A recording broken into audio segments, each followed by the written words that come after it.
Versolitic Mellows Music, LAW Records, Bukit Entertainment. June Versosa for Governor. Sa Mayo 13, huwag kalimutan.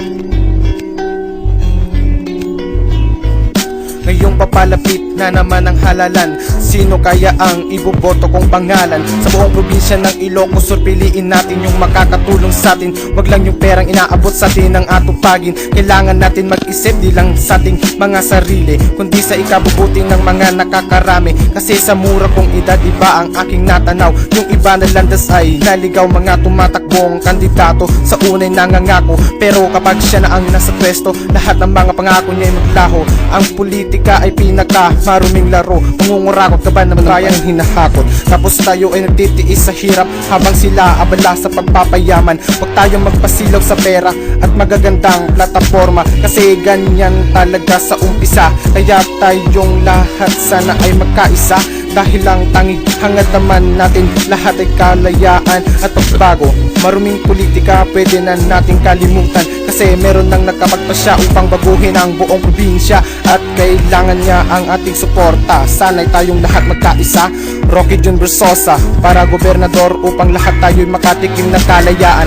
Gusto nyo ba ng ebidensya? Punta kayo dito sa aming bayan. Sa tuwing gabi, daan ay kay liwanag, ilaw sa tabi-tabi ay nagsikalat. Dating palengking marumi, ngayon malinis at maayos at madami pang iba. Punta kayo dito sa Tagutin at maliwala kayo sa aking mga sinasabi. Kaya bilib ako sa kanyang pamamalakad. Ang dami na niyang natulungan, higit pa sa isa ngayon dating mayor. Tatakbong gobernador ng probinsyang Ilocos Sur para sa nalalapit na halalan. Huwag sana natin kalimutan kanyang pangalan. Ang kalayaang hinahangad ng karamihan, kaya niyang matugunan basta't siya ay ating tulungan sa pagpapahirap sa atin ng lupos. Samahan niyo ko manalig sa Diyos, iboto natin kanyang pangalan, Rocky June Versosa. Sigurado hindi kanya pababayaan. June Versosa ang pangalang pagkakatiwalaan. Boto natin siya sa nalalapit na halalan. June Versosa naglilingkod ng tapat sa ating bayan. June Versosa hindi siya nagtulad ng iba. Binoto mo kanyang pangalan, di mo na makikita. June Versosa hindi siya sakim sa pera, tulad ng iba. June Versosa, iboto natin siya pati na kanyang mga kasama. June Versosa ang tanging kailangan ng ating probinsya. Si June Versosa madaling malalapitan, anumang oras bukas kanyang pintuan para sa mga nangangailangan. Anumang problemang sabihin sa kanya, malulutas at matutulungan kanya. Di siya sakim sa pera, tanging hangad lang niya'y makatulong sa kapwa. Alam kong madami pong ang naiinggit sa inyo. Sa lahat ng kandidato, ito ang dapat natularan nyo. Mga produkto isa isang napaunlad ng husto, at kahit ano man ang paninira na sabihin ng iba, alam ng Diyos kung anong totoo sa inyo talaga. Di na dapat magtaka, walang di nagtagumpay na di hinamak sa umpisa. Kaya't lagi nyo pong isipin, nandito lang kami, sumusuporta palagi sa inyo.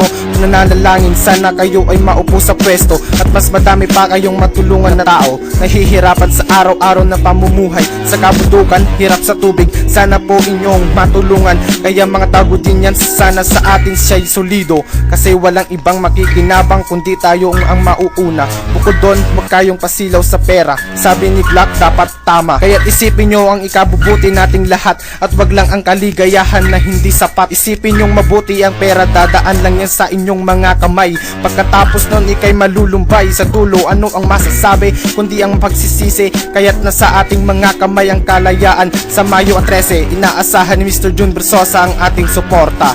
Vote wisely.